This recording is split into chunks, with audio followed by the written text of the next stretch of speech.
معراج النبی صلی اللہ تعالیٰ علیہ وسلم کا مہینہ معراج کہتے کسے ہیں؟ معراج اصل میں سیڑھی یا سیڑھی کے اس پائے کو، جو لکڑی کی سیڑھی ہوتی ہے اس کا جو ڈنڈا ہوتا ہے جس کے اوپر پاؤں رکھتے ہیں، اصل میں اس کو کہتے ہیں معراج، جو اس کا ترجمہ ہے معراج۔ سیڑھی یا سیڑھی کے ڈنڈا یا جس کے اوپر لوگ پاؤں رکھ کے اوپر چڑھتے ہیں، یا اس کے مشابہ وہ چیز، اس کو پکڑ کر روحیں اوپر چڑھتی ہیں۔ معراج اصل میں جو اس کا لغوی ترجمہ ہے وہ بتا رہا ہوں۔ اور راستے کو بھی کہتے ہیں معرجن، اس راستے کو کہا جاتا ہے جس سے فرشتے چڑھتے ہیں اوپر، اور اس کی جمع معارج آتی ہے۔ اور معراج جو ہم معراج النبی مناتے ہیں، اس کا مطلب کیا ہے کہ نبی پاک صلی اللہ تعالیٰ علیہ وسلم کا بیداری میں اپنے جسم کے ساتھ آسمانوں تک جانا، پھر اس کے بعد اللہ تعالیٰ نے جہاں تک چاہا آپ گئے، جنت دوزخ کی سیر فرمائی، اللہ پاک کا اپنی جاگتی آنکھوں سے دیدار فرمایا، اور اللہ پاک کی بارگاہ میں فیوز و برکات لینے کے بعد رات کے ایک لمحے میں آپ واپس تشریف لائے۔ اس کا نام معراج ہے۔ میں اس کو پھر دہرا دیتا ہوں تاکہ آسان ہو جائے۔ ہمارے جو مذہب اسلام میں معراج کسے کہتے ہیں؟ دو لائنوں میں اگر ہم نے کہنا ہے اس کی تعریف کیا ہے، کسی بھی چیز کی تعریف کرتے ہیں، ڈیفینیشن اس کی بیان کرتے ہیں، تو اسلام میں معراج کی کیا تعریف ہے؟ نبی پاک صلی اللہ تعالیٰ علیہ وسلم کا بیداری میں، خواب میں نہیں، بیداری میں اپنے جسم کے ساتھ آسمانوں تک جانا، پھر اس کے بعد اللہ تعالیٰ نے جہاں تک چاہا آپ گئے، اللہ پاک کا دیدار اپنی سر کی آنکھوں سے فرمایا، فیوز و برکات لیے، جنت دوزخ کی سیر فرمائی، نمازوں کا تحفہ لیا، دیگر تحفے تحائف ملے، اللہ کی بارگاہ میں ہم کلام ہوئے، نبیوں سے ملاقات ہوئی، نبیوں کی امامت کروائی، راستے میں بے شمار معجزات رونما ہوئے۔ اس سارے واقعے اور سفر کا نام معراج النبی ہے صلی اللہ تعالیٰ علیہ وسلم۔ یہ مسئلہ ذہن میں رکھیے گا۔ میں پھر دہرا رہا ہوں نوجوان بچوں کے لیے جو بیٹے بیٹھے ہیں کہ آقا علیہ السلام کا جو معراج ہے، جو آپ کا سفر معراج ہے، بیداری میں، جاگتے ہوئے جسم کے ساتھ، خواب میں خیال میں نہیں، جاگتے ہوئے اپنے جسم کے ساتھ آقا علیہ السلام گئے ہیں، اس کا نام سفر معراج ہے۔ یہ میں نے آپ کو بتا دیا۔ اب ایک اور اگلا بھی مسئلہ سمجھ لیجئے۔ آقا علیہ السلام صحن حرم خانہ کعبہ سے لے کر آپ حضرت ام ہانی کے گھر کا ذکر ہے، وہاں سے معراج کا سفر شروع ہوا۔ صحن حرم سے لے کر مسجد اقصی تک گئے ہیں۔ اتنا جو حصہ ہے صحن حرم سے مسجد اقصی تک کا حصہ، یہ قرآن کی صریح آیتوں سے ثابت ہے۔ پھر مسئلہ سمجھ لیں، بڑا اہم مسئلہ یہ کہ آقا علیہ السلام صحن حرم خانہ کعبہ سے مسجد اقصی تک جو گئے ہیں، یہ جو سفر ہے یہ قرآن کی واضح آیت سے بالکل صریح ثابت ہے، بالکل کھلم کھلا واضح۔ اس کا انکار کرنے سے بندہ کافر ہو جائے گا، کیونکہ قرآن کی آیت سے ثابت ہے، اور قرآن کا انکار کرنے سے بندہ کافر ہو جاتا ہے۔ پھر اس کے بعد ہے مسجد اقصی سے آگے 7 آسمانوں، جنت اور دوزخ کا آگے جو آپ کا ہے سفر، وہ آسمانوں تک کا جو سیر ہے وہ احادیث سے ثابت ہے۔ اس کا انکار کرنے سے بندہ بدعتی ہو جائے گا، بد مذہب ہو جائے گا، گمراہ ہو جائے گا۔ اور پھر آگے جو ہے اللہ پاک کی بارگاہ میں گئے، وہ حصہ جو ہے جو احادیث سے ثابت ہے انہیں خبر احاد کہتے ہیں، تو اس پر یہ حکم نہیں لگے گا۔ لیکن جو مطلقاً سفر معراج کا انکار کر دے کہ حضور گئے ہی نہیں ہیں، وہ بندہ کافر ہو جائے گا، شرعی طور پر دائرہ اسلام سے خارج ہو جائے گا۔ یہ میں نے آپ کو بتا دیا۔ اور نبی پاک صلی اللہ تعالیٰ علیہ وسلم کا جو ہے معراج فرمانا، نبی پاک صلی اللہ تعالیٰ علیہ وسلم کا سفر معراج پر جانا، یہ خواب میں نہیں ہوا تھا، یہ بات ذہن میں رکھیے گا، یہ میں نے کلیئر کر دیا۔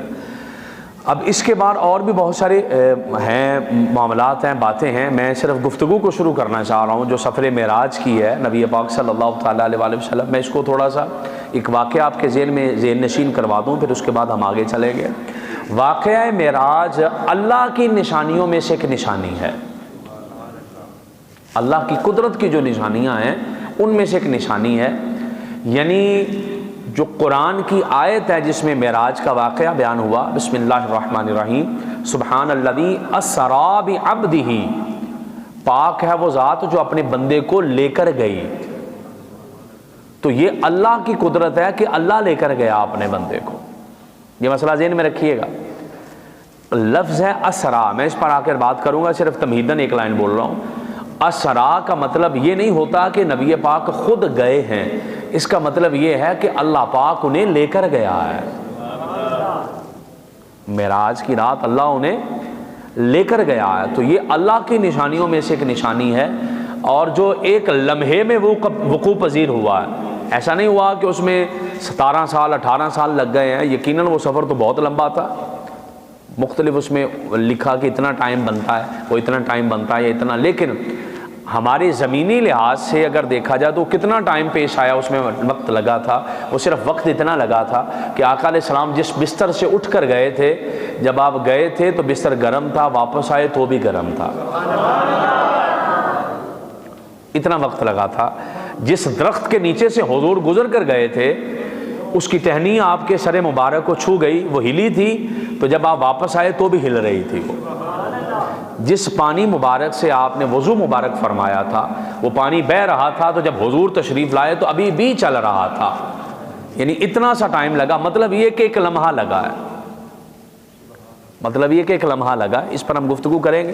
لیکن میں نے آیت کریمہ جو ہے بسم اللہ الرحمن الرحیم، سبحان الذی اسری بعبدہ لیلا من المسجد الحرام الی المسجد الاقصی الذی بارکنا حولہ لنریہ من آیاتنا انہ هو السمیع البصیر، پاک ہے وہ ذات، یا اس کا ترجمہ یوں کر لیں، ہر عیب سے پاک ہے وہ ذات، سبحان الذی، ہر عیب سے پاک ہے وہ ذات جو اپنے خاص بندے کو رات کے تھوڑے سے لمحے میں مسجد حرام سے مسجد اقصی تک لے گیا، جس مسجد کے ارد گرد ہم نے برکتیں رکھی ہیں تاکہ ہم اپنے اس خاص بندے کو اپنی کچھ نشانیاں دکھائیں، اور بے شک اللہ کی ذات ہے، وہ سننے والا بھی ہے، وہ دیکھنے والا بھی ہے۔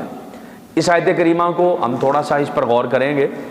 اس آیت کی جو ابتدا ہے، جو شروع ہو رہی آیت، اللہ رب العزت نے جو پہلا لفظ ارشاد فرمایا سبحان الذی اسری، پاک ہے وہ ذات، تو اللہ پاک کا جو اصل نام ہے اللہ لفظ ہے، جو اللہ کا ذاتی نام ہے وہ لفظ اللہ ہے، باقی جتنے بھی اللہ کے نام ہیں وہ صفاتی نام ہے، لفظ اللہ اور لفظ رحمان یہ اللہ کے ذاتی ناموں میں شمار ہوتے ہیں، اور باقی جتنے بھی نام ہیں وہ سارے کے سارے صفاتی نام ہیں۔ اس کو یوں سمجھ لیں سادہ لفظوں میں، میں کوشش کر رہا ہوں آپ کو سمجھانے کی، کہ اگر مثال کے طور پر اللہ کا نام غفور ہے نا، تو کسی بندے کا نام بھی غفور رکھا جا سکتا ہے، اس کو بندے کو کہہ سکتے ہیں یہ بندہ غفور ہے، بلکہ قرآن کی آیت میں ہے کہ میرا نبی بھی غفور الرحیم ہے، 11ویں سپارے میں آیت ہے۔ تو کسی آقا اللہ پاک کا نام ہے رحیم، تو نبی پاک صلی اللہ تعالیٰ علیہ وسلم کا نام بھی رحیم ہے۔ اسی طریقے سے اگر اللہ پاک کا نام ہے المصور، تو ایک بندے کا نام بھی مصور رکھا جا سکتا ہے، اس کو کہہ سکتے ہیں کہ مصور، صورتیں بنانے والا۔ اسی طریقے سے اللہ پاک کا نام ہے مالک، وہ مالک ہے، تو بندے کو بھی مالک کہہ سکتے ہیں کہ بندہ گھر کا مالک ہے، دکان کا مالک ہے، کاروبار کا مالک ہے، کہہ سکتے ہیں۔ یہ سب صفاتی نام ہیں اللہ کے، اور اللہ پاک نے یہ نام اپنے ساتھ خاص نہیں رکھے۔ ہاں، جیسا مالک اللہ ہے ویسا کوئی بھی نہیں ہے، یہ مسئلہ ذہن میں رکھیں، جیسا قادر وہ ہے ویسا کوئی بھی نہیں، کوئی نبی بھی ویسا قادر نہیں ہے، کوئی فرشتہ بھی ویسا، جو اللہ کی ذات جو ہے نا ایسا کوئی بھی نہیں ہے۔ لیکن جو اللہ کے نام ہیں، جیسے رحمان ہے، جیسے رحیم ہے، جیسے خالق ہے، جیسے قادر ہے، جیسے غفور ہے، جیسے رحیم ہے، یہ نام بندوں کے بھی رکھے جا سکتے ہیں۔ عبد الرحیم نام بہت اچھا ہے، لیکن کسی کو رحیم بھی کہہ دیں گے تو گناہ نہیں ہے۔ عبد المالک بہت اچھا نام ہے، لیکن کسی کا نام مالک بھی رکھ دیں گے تو گناہ کوئی نہیں ہے، یہ مسئلہ ذہن میں رکھیے گا۔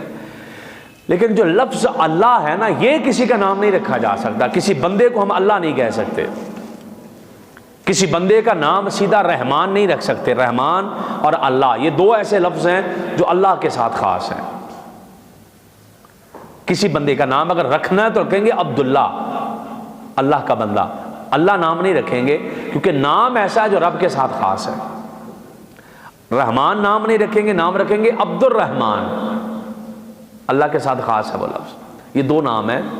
تو قرآن کے اس آیت کریمہ جو سورہ بنی اسرائیل کی پہلی آیت ہے، پارہ نمبر 15 جہاں سے شروع ہو رہا ہے، یہاں پر پاک پروردگار عالم نے فرمایا سبحان الذی اسریٰ.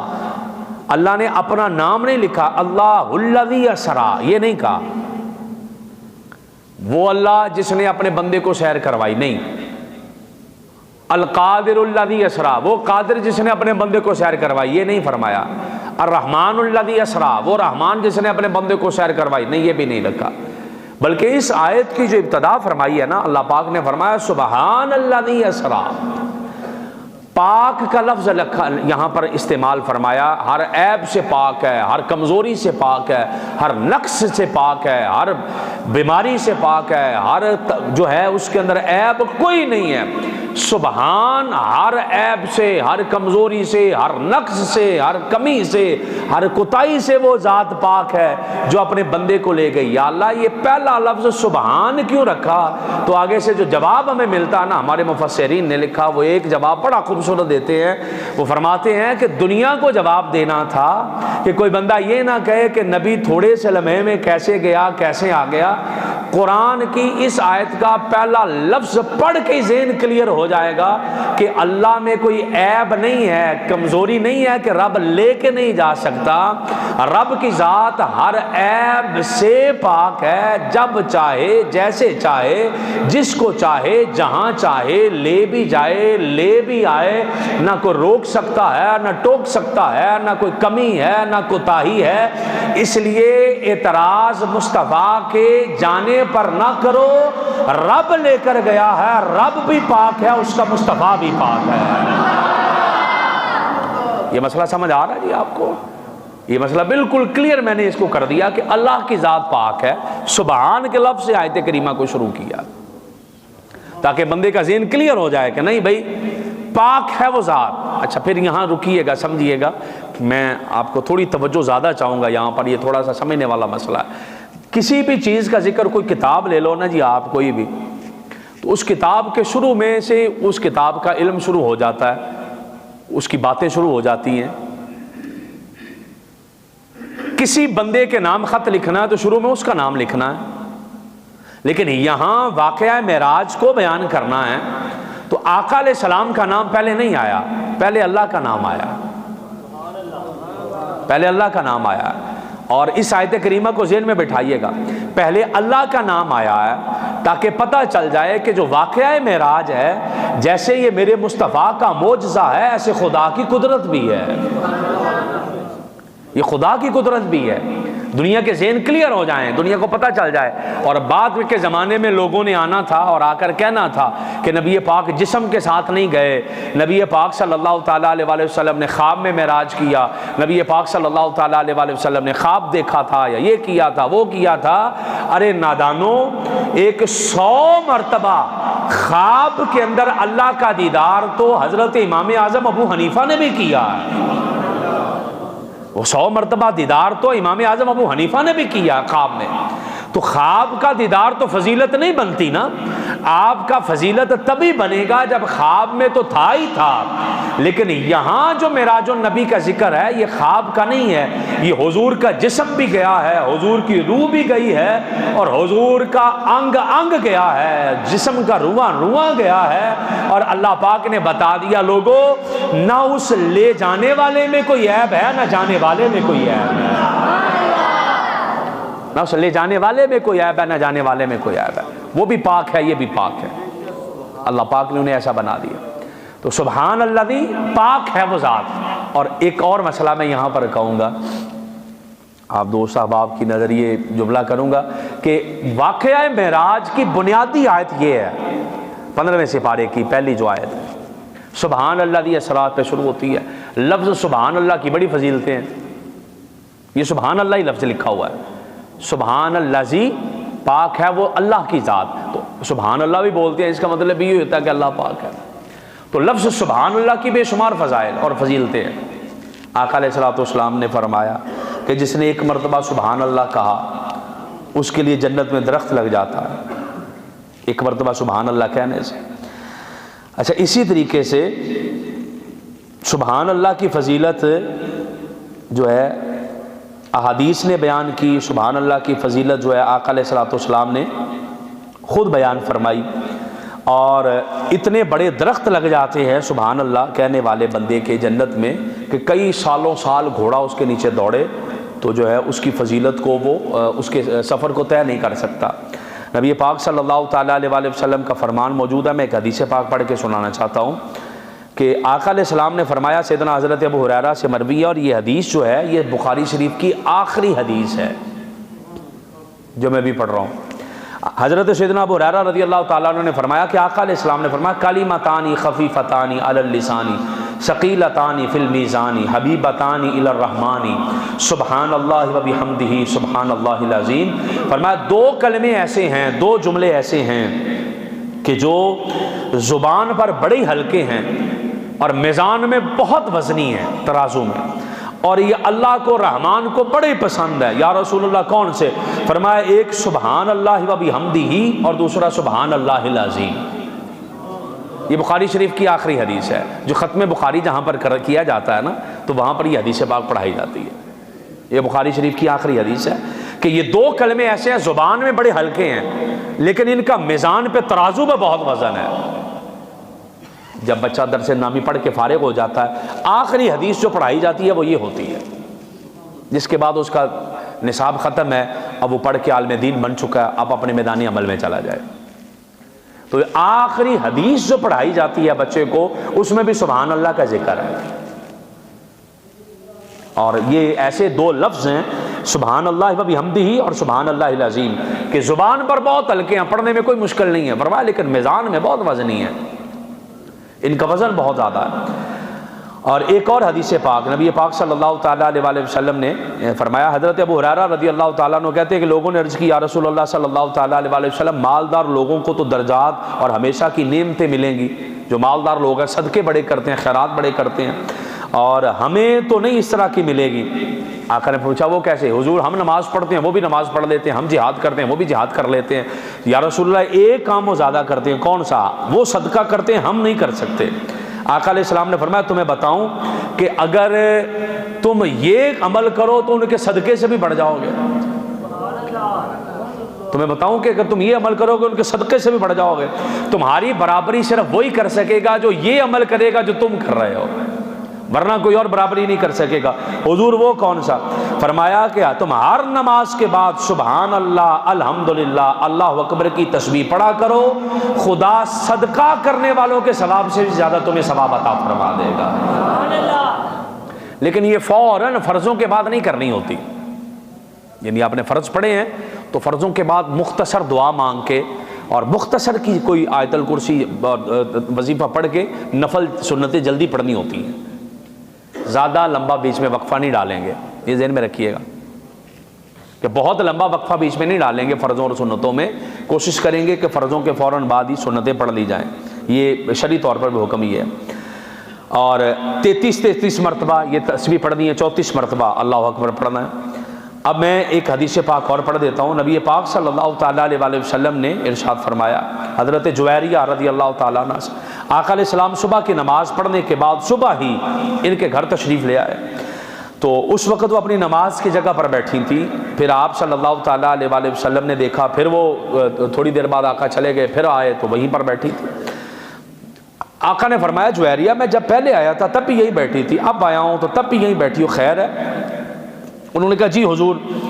آقا علیہ السلام نے فرمایا میں تمہیں 4 ایسے کلمات بتاؤں کہ اگر تم نے وہ پڑھ لیے تو کوئی دنیا کا وزن تمہارا مقابلہ نہیں کرے گا۔ حضور کون سے؟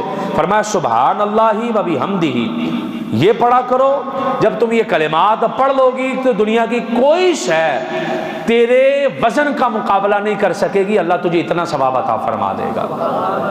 یہ سبحان اللہ کے بارے، اور بے شمار حدیثیں ہیں سبحان اللہ کے بارے، الحمدللہ کے بارے، لیکن جو مجھے بات یہاں پر کرنی ہے کہ سبحان اللہ کہنا، الحمدللہ کہنا، اللہ اکبر کہنا بہت بڑی نیکی ہے، لیکن جو یہاں خاص پوائنٹ ہے کہ واقعہ معراج کو رب کائنات نے شروع فرمایا۔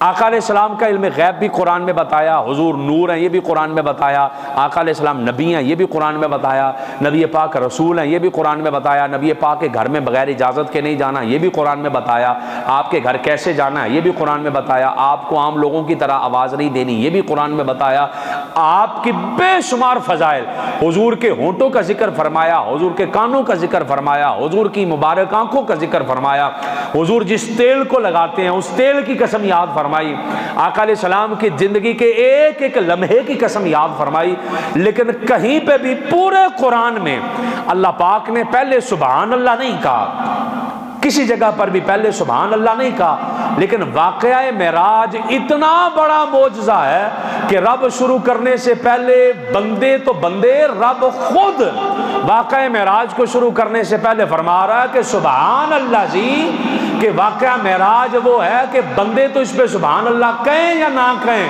یہ ایسا واقعہ ہے جس پہ خود رب بھی سبحان اللہ فرما رہا ہے، یہ ایسا عظیم و شان واقعہ ہے کہ بندے اس پہ سبحان اللہ کہیں نہ کہیں، لیکن رب خود اس کے شروع کرنے سے پہلے سبحان اللہ فرما رہا ہے، سبحان الذی اسری بعبدہ، یہ کیسا عظیم و شان واقعہ ہے، اور کیسی اس میں بلندیاں ہیں، اور کیسا اس میں عروج ہے، بلکہ وہ معراج کہتے ہیں ایسی چیز کو جس کے اوپر ہم نے چڑھنا ہے، سیڑھی کو، ایسی چیز کو جس کو اسے اوپر کو جانا ہے، تو ایسی بلندی ہے اس واقعے کے اندر کہ رب نے شروع ہی سبحان اللہ سے فرما دیا، ہن بھاویں کوئی اور سبحان اللہ کہے نہ کہے، اب کوئی اس پہ سبحان اللہ بولے نہ بولے، اللہ نے پاک نے فرما دیا۔ اور پھر قربان نہ جائیں، اگر کوئی حافظ قرآن نماز تراویح میں پڑھ رہا ہے 15واں سپارہ، اگر کوئی مسجد کا امام اور خطیب نماز پڑھا رہا ہے اور اس میں سبحان الذی اسری 15واں سپارہ شروع کر رہا ہے، اور اسی طریقے سے کوئی مفسر قرآن تفسیر لکھ رہا ہے، اسی طریقے سے اگر کوئی قرآن بچوں کو پڑھا رہا ہے، اسی طریقے سے کوئی گھر میں قرآن خوانی کروا رہا ہے، جو بھی 15واں سپارہ شروع کرے گا حضور کی معراج کا ذکر کرے گا، معراج کی بات بعد میں کرے گا، سبحان اللہ پہلے کہے گا، اس پہ سبحان اللہ پہلے کہے گا، یا اللہ یہ پہلے سبحان اللہ، اور یہ پہلے سبحان الذی اسری کا لفظ استعمال فرما دیا، اس کے بے شمار علماء نے لکھا، اس لیے کہا، اس لیے کہا، اس لیے کہا، اس لیے کہا، جو میں سمجھ پایا ہوں میں اس میں سے ایک لائن پڑھ دوں، اور علماء کرام نے تو کتابیں بھری پڑھی ہیں، بڑا علم لکھا لوگوں نے اس ایک لفظ سبحان اللہ پہ، سبحان الذی اسری پہ، جو میں لائن یہاں پر کہنا چاہ رہا ہوں آپ کی توجہ چاہوں گا، گویا کہ رب کائنات کو پتا تھا کہ بہت سارے لوگ بعد میں آئیں گے جو اعتراض کریں گے کہ اتنا ٹائم تھا، کو کہے گا کہ نہیں جسم اتنی تیزی سے سفر کرے تو کر نہیں سکتا، سائنس نہیں مانتی، سائنسدان نہیں مانتا، عقل نہیں مانتی، وقت نہیں مانتا، علم نہیں مانتا، کتابیں نہیں مانتی، فلانا نہیں مانتا، ٹمکانا نہیں مانتا، قدیم فلاسفہ نہیں مانتے، کئی علماء اعتراض کر رہے ہیں کہ نہیں جی یہ خواب کے اندر ہوا، یہ ایسے ہوا، یہ ویسے ہوا، اللہ پاک نے فرمایا کسی کی بات پہ توجہ نہیں دینا، قرآن اٹھا کے پڑھ، پہلی آیت سبحان الذی اسری پڑھ، تجھے پتا چل جائے گا کہ اللہ پاک تھا، اللہ پاک ہے، اللہ پاک رہے گا۔ اعتراض کرنے والے کا منہ کل بھی کالا تھا، آج بھی کالا تھا، مصطفیٰ چلا بھی گیا ہے، مصطفیٰ آ بھی گیا ہے، حضور چلے بھی گئے تھے، حضور آ بھی گئے ہیں، اور کیسے فرمایا سبحان اللہ دی، اللہ لے گیا، پاک لے گیا، وہ پاک ہے جو لے گیا، وہ ہے ہی پاک جو لے گیا، تو اب اس پر کیسے کوئی اعتراض کرے گا۔ اور پھر ایک اور چیز ہے، اللہ پاک نے اپنے ذکر سے شروع فرمایا اس بات کو، واقعہ معراج کو اپنے ذکر سے شروع فرمایا، نبی پاک کے ذکر سے شروع نہیں کیا، نبی پاک کے ذکر سے، تاکہ جو بندہ بھی معراج النبی کے بارے الٹی سیدھی بات کرنے لگے تو اسے سمجھ آ جائے کہ بات نبی تک جانے سے پہلے خدا تک آئے گی، خدا تک آئے گی۔ کوئی بندہ جو معراج النبی کے بارے بات کرنے لگے اسے سمجھ آ جائے نہیں بھائی پہلے ذات خدا ہے، اور کلمے میں بھی پہلے اللہ پاک نے اپنا ذکر رکھا۔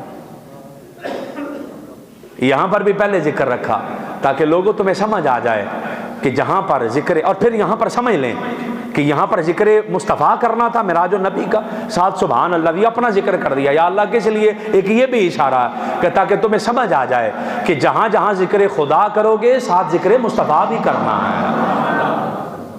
خدا کا ذکر کرے اور ذکر مصطفیٰ نہ کرے، ہمارے منہ میں ہو ایسی زبان خدا نہ کرے۔ وہ ذکر جڑ گیا، وہ فرمایا میں نے ذکر جوڑ دیا، قرآن میں بھی جوڑا، اذان میں بھی جوڑا، نماز میں بھی ذکر خدا کے ساتھ ذکر مصطفیٰ ہے، کلمے میں بھی ذکر خدا کے ساتھ ذکر مصطفیٰ ہے۔ آپ تکبیر پڑھتے ہیں نماز کے شروع میں، خدا کے ساتھ نام کے ساتھ ذکر مصطفیٰ ہے۔ آپ درود پڑھتے ہیں، سلام پڑھتے ہیں، ذکر خدا کے ساتھ ذکر مصطفیٰ ہے۔ حج کرنے جاتے ہو، ذکر خدا کے ساتھ ذکر مصطفیٰ ہے۔ قربانی کرتے ہو، ذکر خدا کے ساتھ ذکر مصطفیٰ ہے۔ یا اللہ یہ ہر جگہ ساتھ ساتھ ہے؟